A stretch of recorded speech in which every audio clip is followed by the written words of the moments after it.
Hey guys, got a new knife from NESSY knives.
Guys, Dan Lutz, Abnormal Outdoors again. Hey, I got a new knife from William Collins. It's right here. It's called the Nessie. Get into it real quick. I got to play with this knife about a year ago. Really liked the blade design, didn't like the handle. I got one sent to me as a test knife in a different steel. I didn't like the steel, but I still liked the design. So William put it all together and worked out the handle details, and here it is. This knife comes in a Kydex sheath. That's a neck knife, and I don't prefer my neck knives. I'd rather have this thing on my belt, but that's personal preference. But it does come with the sheath where you can take it out and use it. Right here's a knife. It's called the WC William Collins Nessie. And if you can see, this one is in AEBL steel. Don't mind my dog, she's running around with me. Now, I got to play with this a year ago. I was pretty interested in blade shape. Due to the fact of skinning, trapping, fishing, hunting. It's got this, he calls it the Nesmic hump or the Nessie hump on the nose. It's got a real good sweep to it. That's for slicing and dicing. But I want to show you a little different. Most trappers and hunters and fishermen is going to run their knife upside down to make all the initial cuts. And that's what that Nessie hump's for. Get that knife off there, get underneath the skin, lift it and separate it. You've got a curve for your slicing chores and stuff. But I want to show you it's a little different on the handle. He changed the handle design. Still got my curve, which I like to get in there. Still got this deal here, but the handle doesn't have, similar to the Coke bottle shape, but it's not up here. And William's thinking, and it works, is when you're skinning and you're holding a knife this way, you have to be able to turn that knife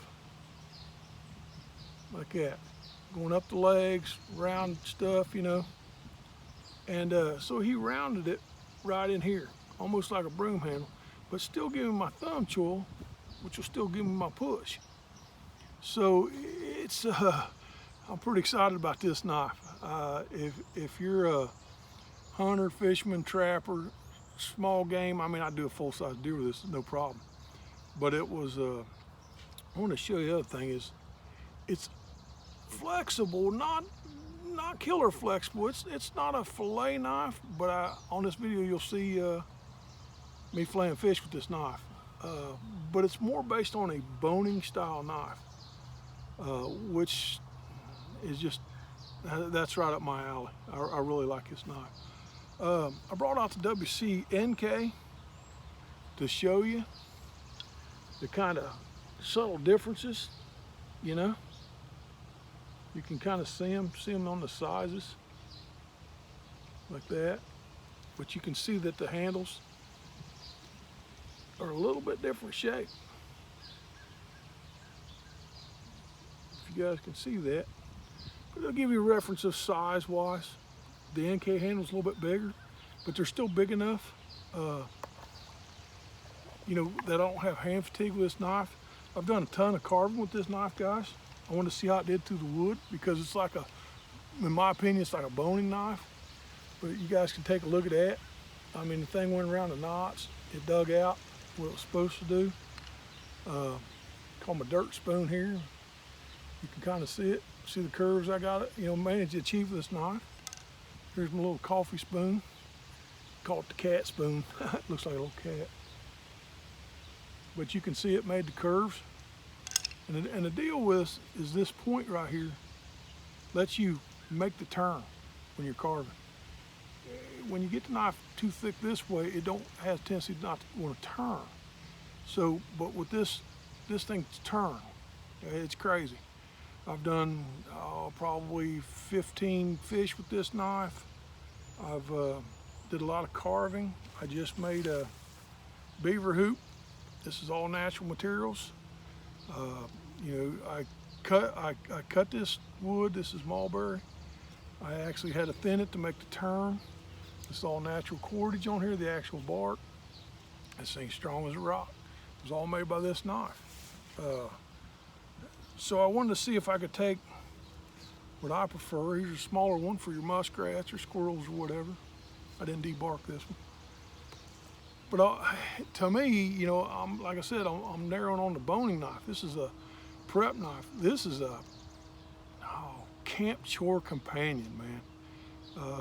I wanted to see if I could take basically what I consider a boning and go on the wood side. That's why you see all the carving and stuff like that. I mean, you guys, this is ABL steel. It's got my card handles on it. You guys want to know the specs on it, you gotta go WC Knives. You know, I don't know all specs, I don't measure them. I only know the thickness of it, to be honest with you. I don't care, I use them. If they work, they work. If they don't, they don't. But this is one I got real excited about last year. I really haven't been able to put it down. I do carry my NK every day. And why I has tendency is I can't stand neck knives. I don't like them dangling and blah, blah, blah. If you're a trapper, you're bent over most of the time anyway, and these are in your face unless you tuck them in. But this is getting, going down to Stitch Gear Outfitters, Randy Smith, and put some new clothes on it. You know, it's still gonna be a horizontal carry, but you can, it's not designed, and I'm not sure where he wants to go with it on that yet. It might look just like the NK sheath, which is a great ride. But that's your good look at this as a review. If you, like I said, if you're a small game guy, if you do bluegill, crappie, you know, I was doing white bass. If you're that kind of guy, you know, squirrel hunter,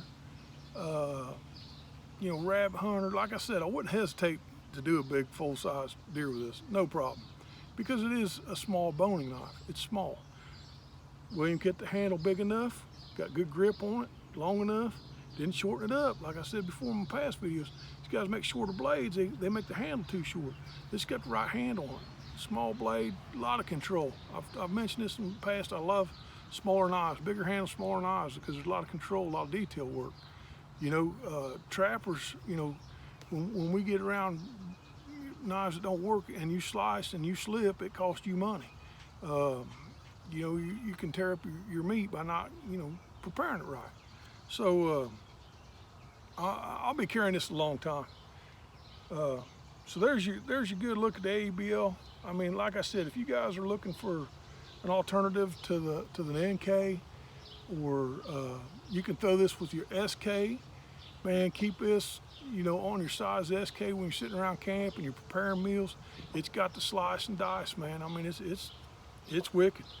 I mean, I really like this knife. I've been waiting on this knife for a long time, guys. But so that's about it on the knife. I mean, I really do dig this knife. I think you'll enjoy it, man. you know. Better for the smaller stature, younger kids, because it is a little bit more controlled, you know.